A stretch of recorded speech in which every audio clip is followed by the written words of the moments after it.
My name is Sheila. I'm 36, working part-time at a supermarket while raising two daughters, a 12-year-old and a 10-year-old. We live as a family of four with my husband, Tommy. Life was comfortable and happy. I genuinely believed our peaceful days would continue as I watched my lovely daughters grow. One evening after dinner, and once the kids were in bed, Tommy, with a drink in hand and a serious look, began to speak. "Got a call today. Looks like Aaron's getting a divorce," he said. I was taken aback by the sudden news. "Wait, Aaron's divorcing?" Aaron is Tommy's younger sister, I recalled. She got married about 7 years ago and has a 5-year-old child. That's a young kid. Is she going to be a single mom? It seems like it. Apparently, her husband had some hidden debts and she decided to divorce him quickly, Tommy explained. "That's tough," I replied sympathetically. "Yeah, and she's planning to move nearby next month. She'll probably need some help, so I was hoping we could be there for her without hesitation," Tommy suggested. I nodded in agreement. Divorce is hard enough, let alone raising a child alone. Having raised kids myself, I deeply understand the challenges. I genuinely wanted to help in any way I could. Let Erin know she can reach out anytime she needs something. "Thanks, we should support Erin from now on," Tommy concluded. Little did I know that this casual promise would lead to unexpected events. The following month, Erin and her son Dick moved into an apartment just a 5-minute walk from our place. On the day they moved in, Tommy and I invited them over for a small housewarming celebration. Our eldest, Becca, and our younger daughter, Ariana, played happily with Dick. "Erin, you've been through a lot," I said empathetically. Erin replied, chugging her beer. "Honestly, marriage isn't worth it. If it weren't for Dick, I wouldn't have married that awful man. I regret it." I was a bit shocked she'd say that in front of Dick, but figured the stress and alcohol played a part. Erin always spoke her mind. I remember when I first met Tommy's family. She bluntly said, "Really, Tommy, you chose someone so plain. Did you settle?" I froze in shock when she said this to my face, but back then, Tommy's dad scolded her for her words. "Erin, if you ever need anything, just tell me," Tommy confidently told her. "Thanks. I knew moving close to you was the right choice. I thought about going back home, but Dad can be too strict. And I didn't want to feel suffocated," Erin explained. I remembered that Erin and Tommy's dad didn't get along well. It wasn't hatred, but more of Erin feeling overwhelmed by his strictness. "If you ever need anything, just call. We'll be there in a heartbeat," Tommy assured. I added, "Yes, please let us know if you need help." But deep down, I felt a twinge of unease. I had this nagging feeling that we might be taken advantage of, and my intuition wasn't wrong. The day after Erin moved in, as I was preparing dinner, the doorbell rang. "Becca, can you get the door? I'm in the middle of something," I asked my eldest, who was watching TV. "Mom, it's Aunt Erin and Dick," Becca informed me. I paused my cooking, wondering if something had happened. When I reached the door, Erin said, "Hey Sheila, I'm really short on cash right now. Can we join you for dinner?" Taken aback, I replied, "I'm sorry, but I wasn't prepared for extra guests tonight." "But you said we could come over anytime we're in trouble." She looked at me with a slightly annoyed expression. "I did say you could come over, but not without a heads up," I clarified. Just then, Tommy came home from work. Upon hearing the situation, he said, "Erin's going through a lot. Let her have a good meal here." So, I decided to order delivery for Erin and Dick. After dinner, they even took showers at our place before leaving. "Erin, we need some notice before you come over. Can you let us know in advance next time?" I asked as she was leaving. Before Erin could respond, Tommy interjected, "Hey Sheila, Erin's struggling raising a child on her own. Don't be so cold." He then turned to Erin. "You don't have to worry about anything. You can always rely on us." "Thanks, Tommy." "Sheila, I'll be counting on you a lot from now on," Erin said appreciatively. True to her word, Erin started coming over almost daily. She'd have dinner, take a shower, and leave. When I suggested she shower at her place, she'd say, "It saves on utilities." Considering her divorce was due to her husband's debts, maybe she's become overly frugal. But this was beyond common sense. I decided to discuss it with Tommy. Our daughters are getting affected by Erin's frequent visits. She leaves Dick with them and just watches TV. They can't even watch their shows because they're busy with Dick. I've told her multiple times to take care of her son, but she doesn't listen. Can you talk to her? She's struggling raising Dick alone. Let her relax here. When I said that, Tommy turned away as if to say that this was the end of the conversation. In the first place, it's Tommy's fault that she's doing whatever she wants in our house. I, too, was raising kids. Tommy only acknowledged Aaron's struggles, taking my efforts for granted. Speaking of parenting, I'm raising kids every day, too. It's just as tough for me, but Tommy only talks about her struggles and takes for granted what I, his wife, do. He doesn't seem to appreciate me. Honestly, Tommy frustrates me. When I suggested to Tommy considering our daughters, can we limit Erin and her child's visits to just the weekends? Tommy reluctantly agreed, saying with a sour face, "You can be surprisingly unpleasant. Fine." But when she stopped coming over, Tommy started visiting her apartment almost daily. Almost every weekday, Tommy stays at her place. Our daughters ask, "Isn't Dad coming home again today? Did you two have a fight?" It's strange for a dad not to come home 5 days a week without a work reason. I couldn't take it anymore and called Tommy's cell. "Where are you right now?" "I'm at Aaron's. I was just giving Dick a bath." Tommy said it as if it was the most natural thing.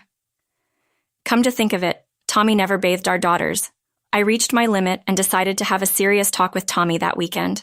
Our daughters are getting anxious with him only coming home on weekends. I don't want to create a rift between us, so please reduce your visits.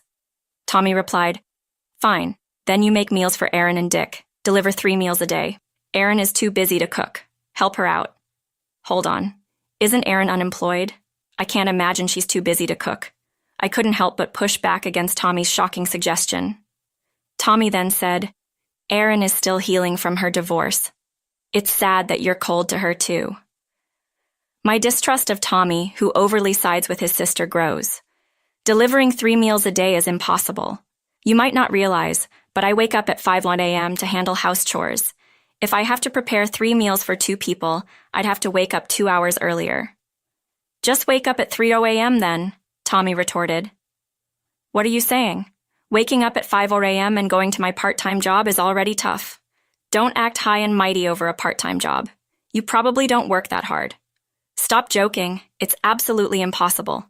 Maybe you're the one joking. Maybe we should divorce." I was shocked by Tommy's sudden mention of divorce. "What do you mean by divorce?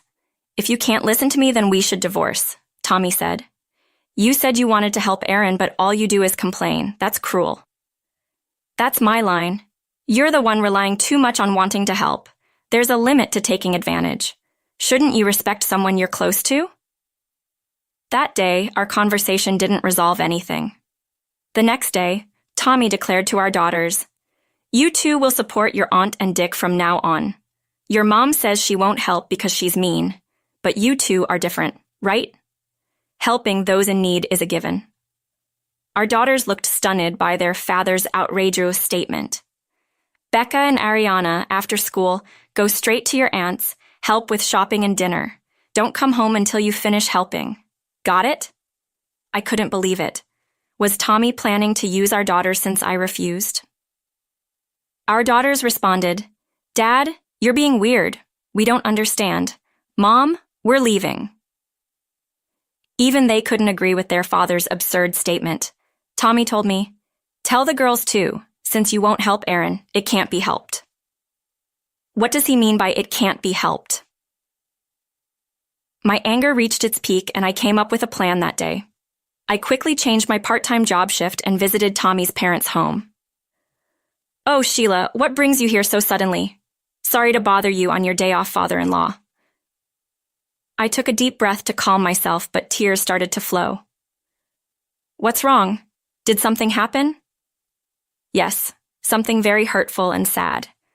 I told father-in-law everything. Even though Aaron doesn't seem to think highly of father-in-law, I've always liked him because beneath his strict demeanor, he's genuinely kind. I thought he would understand, which is why I visited today." Father-in-law listened quietly to my entire story. "So that's what happened. I'm sorry for my foolish daughter's actions," he said, clearly angered on my behalf. "We can't let this continue. Leave it to me. I'll set them straight." His reassuring words brought a smile to my face. "You finally smiled," father-in-law said, looking at me kindly. You looked so distressed when you arrived. I was worried. Now, let's go. With renewed determination, I stood up. Aaron, we're coming in. Father-in-law and I visited Aaron's apartment. Oh, Dad, why are you here all of a sudden? What do you mean, why? And what's with this messy room? What do you do all day? The room was a mess with trash everywhere. The bed was unmade and there was a terrible smell, probably from food waste in the sink. I wondered if she and Dick lived like this, but he wasn't there. Where's Dick? Father-in-law immediately asked on my behalf. Oh, I left him at a childcare center. A childcare center? Since when and which one? Getting a spot in a local childcare center is competitive. I had a hard time enrolling my daughters, plus Tommy never mentioned this. Something seemed off. That's none of your business, Aaron replied, sounding flustered. Of course it's our business. Are you really sending him to a childcare center? Father-in-law pressed her with a sharp gaze. Cornered, Aaron finally admitted. I leave him with a neighbor downstairs during the day. You know this neighbor? No, but they have a 4-year-old, so I thought it was okay. If there was a scale for audacity, she'd score high. You fool! Go get Dick right now, Father-in-law shouted, and she hurriedly left to bring back Dick. What were you thinking? You've caused Sheila so much trouble. Explain yourself. Well, Tommy said I could use Sheila however I wanted. He said she'd do anything he asked, she said without any remorse.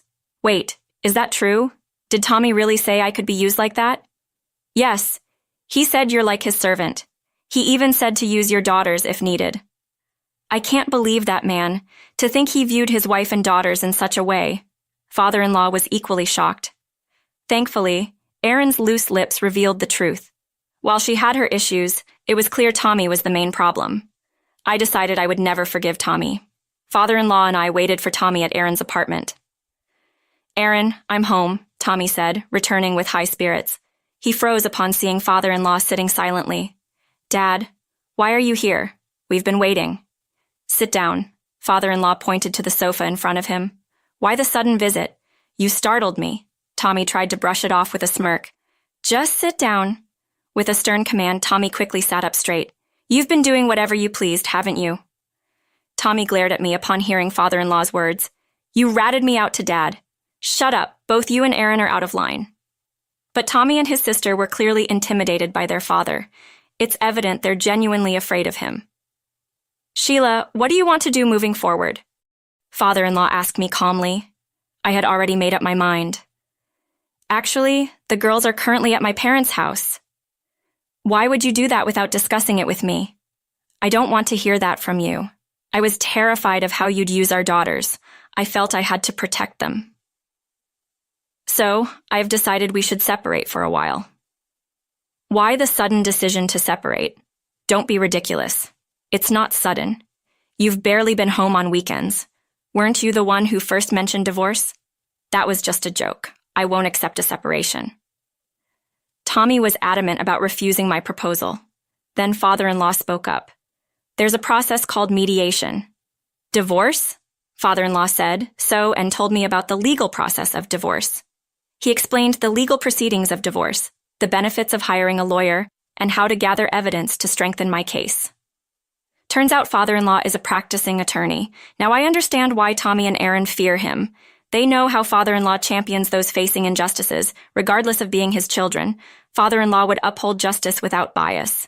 It's puzzling how such a straightforward man could have such selfish children. I'm on Sheila's side. What's right should prevail. Father-in-law's words warmed my heart. After a 3-month separation, Tommy and I divorced. I thought it would lead to mediation, but Tommy agreed after father-in-law's persuasion. I don't know what was discussed, but Tommy's words, I don't want to go against that, hinted at intense pressure. Tommy probably realized he stood no chance against father-in-law, a skilled attorney. It was a clear victory for father-in-law, I told Tommy. How does it feel to be bitten by your own dog? He just looked down, saying nothing. He probably always looked down on me. It's a bit sad to think about. After the divorce, Erin lost the financial support she received from her father-in-law. You can't always rely on others. If you need money, work for it. When you think of someone else, you can overcome any hardship. Inspired by her father-in-law's words, Erin started working part-time and is now raising Dick with determination. After the divorce, I changed jobs from a part-time job to a full-time employee. I wanted to provide a better life for my daughters. It was challenging to find full-time employment initially, but that frustration drove me to improve my skills. I now see my divorce from Tommy as a blessing in disguise. I still have a good relationship with my father-in-law. My daughters adore their grandfather, sharing their achievements and gifting him with things like music boxes they made at school. Father-in-law is irreplaceable to me. I cherish our relationship and feel fortunate to have such a respectable father-in-law by my side. I hope to be as admirable to my daughters as father-in-law is to me, as I continue